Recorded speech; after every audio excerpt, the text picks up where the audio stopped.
Buenos días, mi nombre es Rocío Jiménez Hernández y a continuación vamos a exponer el tema de distribuciones. Primero vamos a empezar con el tema de los modelos de probabilidad.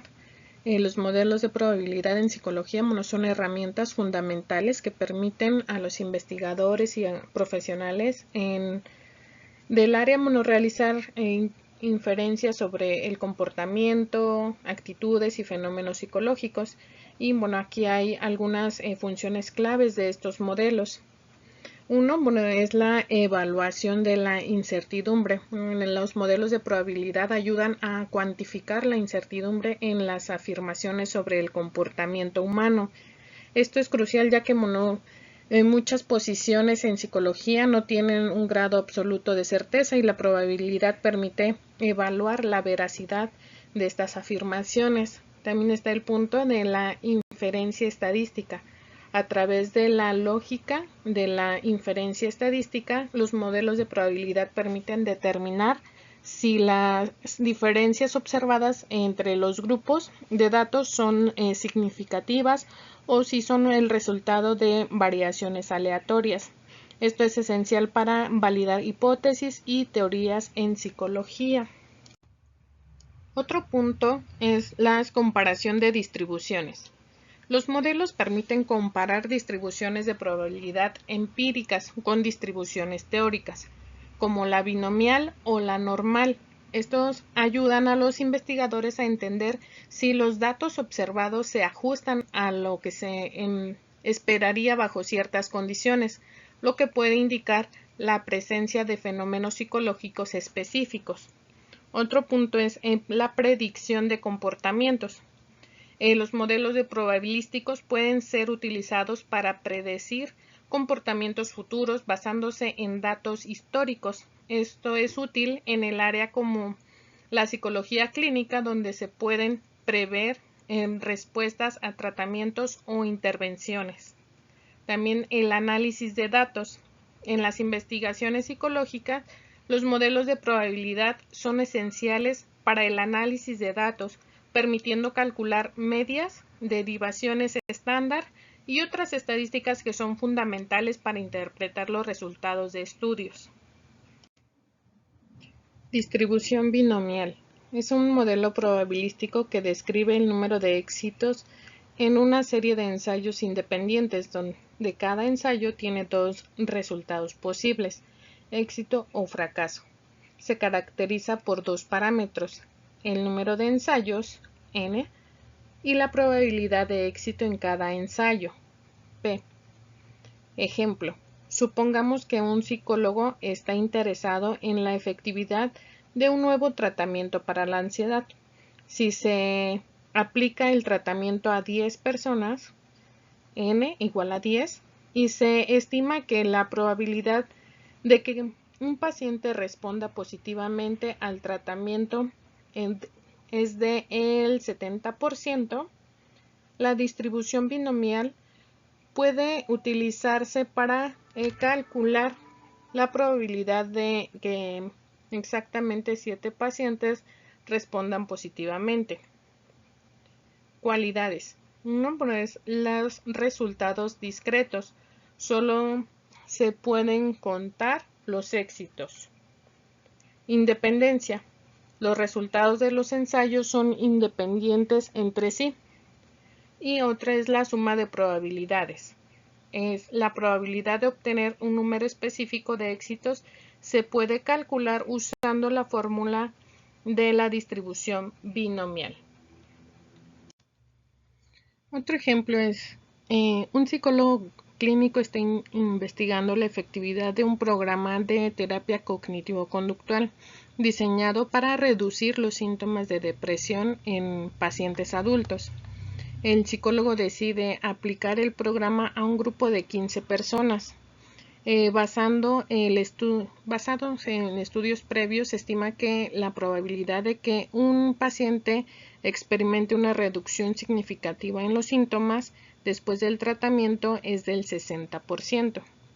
Entonces, el planteamiento del problema sería que el psicólogo quiere determinar la probabilidad de que Exactamente 10 de los 15 pacientes experimenten una mejora significativa en sus síntomas de depresión después de completar el programa de terapia cognitivo-conductual. En la aplicación de la distribución binomial, para resolver este problema, el psicólogo puede utilizar la distribución binomial, que es adecuada para estas situaciones en las que hay un número fijo de ensayos independientes, que en este caso son los 15 pacientes que reciben el tratamiento. Cada ensayo tiene dos resultados posibles de éxito, que es la mejora significativa, o el fracaso, que es sin mejora significativa. Y la probabilidad de éxito es constante en cada ensayo con el 60%. Se busca determinar el número de éxitos en estos ensayos, es decir, cuántos pacientes mejoran. Entonces, la probabilidad de obtener exactamente K, como sería el número de éxitos en determinado número de ensayos, se sigue la siguiente fórmula de distribución binomial, que es la que está aquí expuesta, en donde n sobre k es el coeficiente binomial que se calcula con esta fórmula, y p es la probabilidad de éxitos en un ensayo, que en este caso es el 0.6, que es el 60%, y n, que es el número de ensayos, que en este caso serían 15. K es el número de éxitos deseados, que en este caso serían los 10. Y para ello se hace el cálculo ya con esta información, que vamos a ir calculando con la probabilidad de que el éxito, resultante sean 10 de los 15 pacientes. Entonces vamos a hacer esta sustitución como lo muestra aquí en el ejemplo. Vamos a sustituir los valores dentro de la fórmula. Entonces, por lo tanto, la probabilidad de que exactamente 10 de los 15 pacientes mejoren con el tratamiento es de aproximadamente el 18.5%. Distribución normal. La distribución normal también es conocida como distribución gaussiana o gaussiana. Es un modelo continuo que describe cómo se distribuyen muchas variables en la naturaleza. Se caracteriza por su forma de campana en la gráfica, donde la media es el centro de la distribución y la desviación estándar determina la dispersión de los datos. Un ejemplo sería que imaginemos que un investigador mide el nivel de estrés en una población de estudiantes universitarios. Si los niveles de estrés se distribuyen normalmente con una en media de 50 y una desviación estándar de 10, el investigador puede utilizar la distribución normal para determinar qué porcentaje de estudiantes tiene el nivel de estrés por encima de 60. Las cualidades en esto sería uno, la simetría. La distribución es simétrica respecto a la media. Otro sería la campana, que en la mayoría de los datos se agrupan alrededor de la media y la probabilidad de encontrar valores extremos disminuye a medida que nos alejamos de la media. Y la otra cualidad serían las propiedades de la media y la desviación estándar, que en este caso aproximadamente el 68% de los datos se encuentran dentro de una desviación estándar de la media y el 95% dentro de dos desviaciones estándar y el 99.7% dentro de las tres desviaciones estándar. Es una regla empírica. Para aplicar la distribución normal al ejemplo anterior sobre la evaluación de la eficacia de un programa de terapia cognitivo-conductual para la depresión, debemos considerar un contexto en el que estamos interesados en una variable continua, como el nivel de reducción de síntomas en los pacientes después del tratamiento. La aplicación de la distribución normal en el ejemplo Supongamos que el psicólogo clínico mide la reproducción en el nivel de síntomas de depresión de los pacientes después del tratamiento con el TCC. Los niveles de reducción de síntomas están distribuidos normalmente en la población con una media de 30 puntos y una derivación estándar de 5 puntos en una escala estándar de síntomas de depresión. En el planteamiento de este problema, el psicólogo quiere determinar la probabilidad de que un paciente seleccionado al azar experimente una reducción de síntomas superior a 35 puntos después del tratamiento. Este tipo de pregunta es adecuada para la distribución normal, ya que estamos lidiando con una variable continua, que es la reducción de síntomas, que sigue a una distribución normal. Ahora, los conceptos clave de esta distribución son: en la media, el promedio de la reducción de síntomas en la población, son 30 puntos en este caso. La derivación estándar indica cuánto varía la reducción individual respecto a la media, en este caso son 5 puntos. La curva de campana, que es la distribución normal, tiene una forma de campana simétrica alrededor de la media. La mayoría de los valores se agrupan cerca de la media y la probabilidad de encontrar valores extremos disminuye a medida de que se aleja de la media. El cálculo para la probabilidad de que un paciente tenga una reducción de síntomas superior a 35 puntos, primero necesitamos estandarizar el valor usando la fórmula del valor Z, que es la que se muestra en la imagen, donde X es el valor específico de reducción de síntomas, que en este son 35 puntos, U es la media de distribución, que son 30 puntos, O es la derivación estándar, son 5 puntos. Haciendo la sustitución en la fórmula para el valor de Z, un valor de 1 significa que el 35 puntos de esta es una derivación estándar por encima de la media. Para la interpretación, para encontrar la probabilidad asociada con el valor Z de 1, podemos consultar una tabla de la distribución normal estándar o utilizar una calculadora estadística. La probabilidad acumulada hasta el valor Z de 1 es aproximadamente 0.84. Para encontrar la probabilidad de que la reducción de síntomas sea mayor a que 35 puntos, necesitamos calcular 1 menos 0.84, como la fórmula lo muestra. En el resultado final, la probabilidad de que un paciente seleccionado al azar experimente una reducción de síntomas superior a 35 puntos es de 15.87%. Ahora, con base en esta información que hemos visto, vamos a hacer una comparación. En distribución binomial se utiliza en situaciones donde se cuentan eventos discretos como éxito o fracaso, y es útil en estudios de intervención, como evaluar la efectividad de un tratamiento en un número limitado de pacientes, mientras que la distribución normal se aplica en situaciones donde se analizan variables continuas, como la inteligencia, la ansiedad o el rendimiento académico, y es útil para realizar inferencias sobre la población basadas en muestras.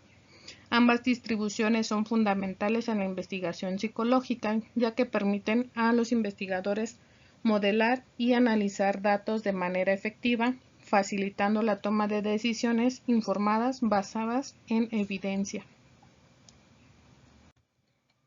Ahora veamos este siguiente punto, que es la contrastación de hipótesis. Este nos permite comparar dos o más alternativas, cuantificando la probabilidad de que las diferencias entre ellas sean esperables por azar. Para el cálculo de esta probabilidad nos basaremos en las propiedades de las distribuciones de probabilidad conocidas. Si la probabilidad de encontrar por azar la diferencia observada es muy baja, podemos considerar la opción de que una de las alternativas comparadas sea superior a las demás. Dentro del contraste de hipótesis podemos ver en la formulación de la hipótesis nula y alternativa, también la elección de un nivel de significancia, que es la probabilidad de rechazar la hipótesis nula cuando ésta es verdadera, que es el error tipo 1. El cálculo estadístico de pruebas, que es una función de los datos muestrales, y también la comparación del estadístico de pruebas con un valor crítico o la obtención de un valor P para decidir si se rechaza o no la hipótesis nula. Ahora, en los conceptos, veremos que la hipótesis nula es una afirmación que se plantea en un contraste de una hipótesis y que generalmente representa la ausencia de efecto o diferencia en el contexto de estudio. En la hipótesis alternativa es la afirmación que se plantea en un contraste de hipótesis como opuesto a la hipótesis nula. Esta hipótesis sugiere que si existe un efecto o diferencia significativa en el contexto de estudio. Y el nivel de significancia es un umbral preestablecido que se utiliza en un contraste de hipótesis para determinar si los resultados obtenidos son específicamente significativos. Representa la probabilidad máxima de cometer un error tipo 1, es decir, rechazar la hipótesis nula cuando en realidad es verdadera. Lo que llamamos error tipo 1 también es conocido como un falso positivo.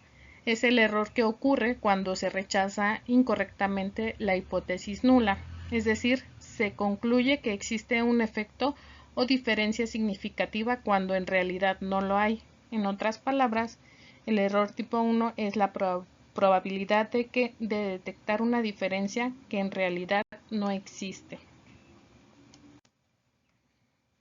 Por ejemplo, imaginemos que un investigador aplica una nueva terapia a un grupo de 30 pacientes para reducir la ansiedad y compara los resultados con un grupo de control que no recibe la terapia. La hipótesis nula sería que no hay diferencia en los niveles de ansiedad entre los dos grupos, mientras que la hipótesis alternativa sería que los pacientes que recibieron la terapia tienen niveles más bajos de ansiedad. Si después de aplicar la prueba estadística se obtiene un valor P menor que 0.05, el investigador rechazará la hipótesis nula, concluyendo que la terapia tiene un efecto positivo en la reducción de la ansiedad. Este enfoque permite al investigador tomar decisiones informadas basadas en probabilidades y minimizar el riesgo de error en sus conclusiones. Ahora veamos el nivel de significancia con el azar. El nivel de significancia, denotado comúnmente como A de alfa, es un umbral que se establece antes de realizar un contraste de hipótesis y que determina la probabilidad de cometer un error tipo 1.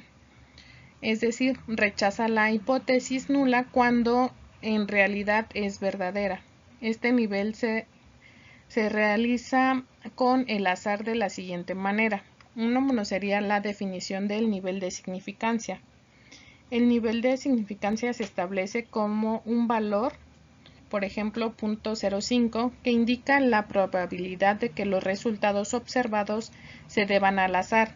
Un nivel de significancia de 0.05 significa que hay un 5% de probabilidad de que los resultados que se observan en la muestra ocurran por azar, incluso si la hipótesis nula es cierta. Otro punto es la interpretación del valor P. El valor P que se calcula durante el contraste de hipótesis representa la probabilidad de obtener resultados tan extremos como los observados, bajo la supervisión de que la hipótesis nula es verdadera. Si el valor P es menor que el nivel de significancia, por ejemplo, P menor que 0.05, se concluye que los resultados son poco probables de haber ocurrido por azar, lo que lleva a rechazar la hipótesis nula.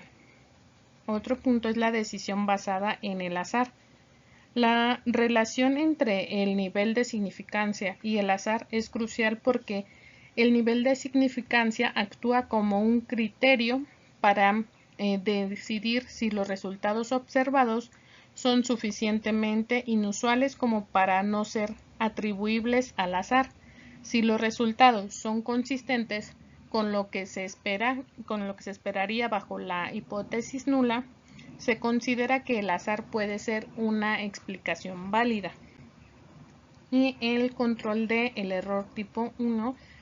Al establecer un nivel de significancia, los investigadores controlan el riesgo de concluir que hay un efecto o diferencia cuando en realidad no lo hay, lo que podría ser simplemente el resultado del azar. Esto es fundamental para mantener la validez de las inferencias estadísticas. En resumen, el nivel de significancia es una herramienta que permite a los investigadores evaluar si los resultados observados son suficientemente inusuales como para no ser explicados por el azar, ayudando a tomar decisiones informadas sobre la validez de la hipótesis nula. Ahora veamos unos ejemplos de variable aleatoria discreta. En este se plantea un número de respuestas concretas en un test de conocimientos. Se realiza un test de conocimientos sobre salud mental a un grupo de 30 estudiantes, cada uno respondiendo a 10 preguntas de opción múltiple. La variable aleatoria discreta es el número de respuestas correctas. Los valores enteros son desde 0 hasta 10. Dice ahora, en la aplicación del contraste de hipótesis, dice que para evaluar si un nuevo método de enseñanza mejora el rendimiento en el test, podemos usar la distribución binomial. Supongamos que la probabilidad de responder correctamente una pregunta es P.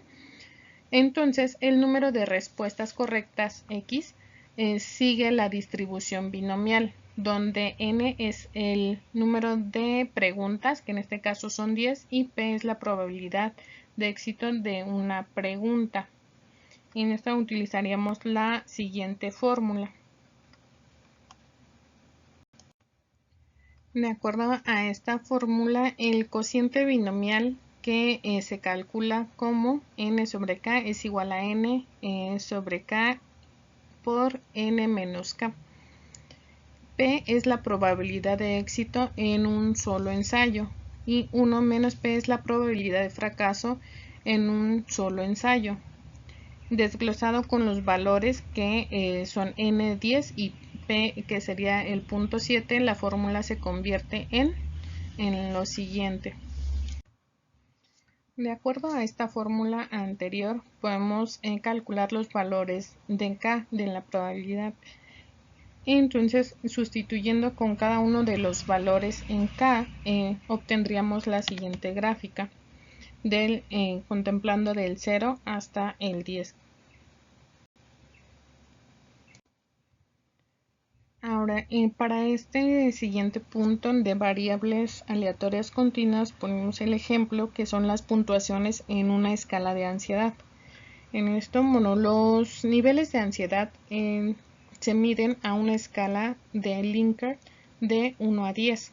La variable continua para análisis en la puntuación en la escala. En cuanto a los valores, están de un rango de 1 a 10, considerando valores intermedios.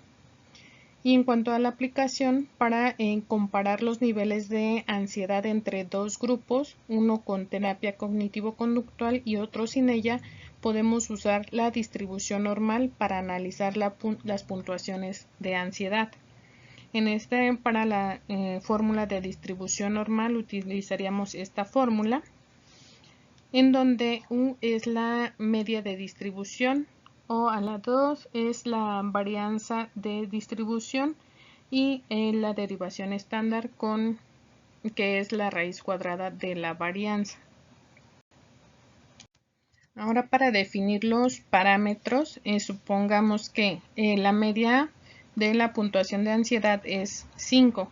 La derivación estándar es 1.5. Entonces, para la fórmula de distribución normal, utilizaríamos la función de densidad de probabilidad de la distribución normal, que está dada por la siguiente fórmula.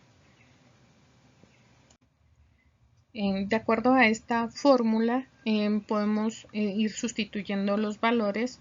Necesitaríamos calcular la densidad para un rango de valores de X, que son las puntuaciones de ansiedad.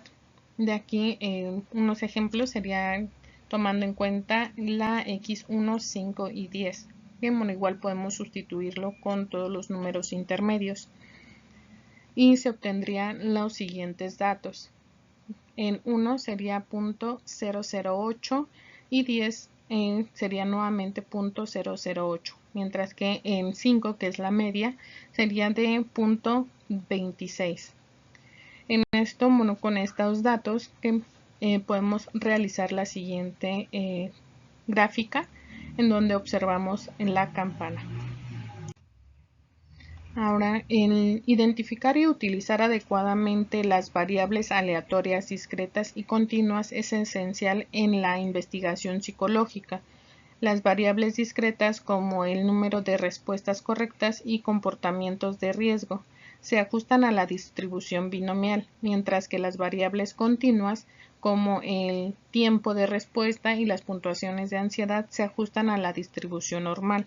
Estos ejemplos y gráficos muestran cómo se aplican las fórmulas y distribuyen en el contexto de contraste de hipótesis.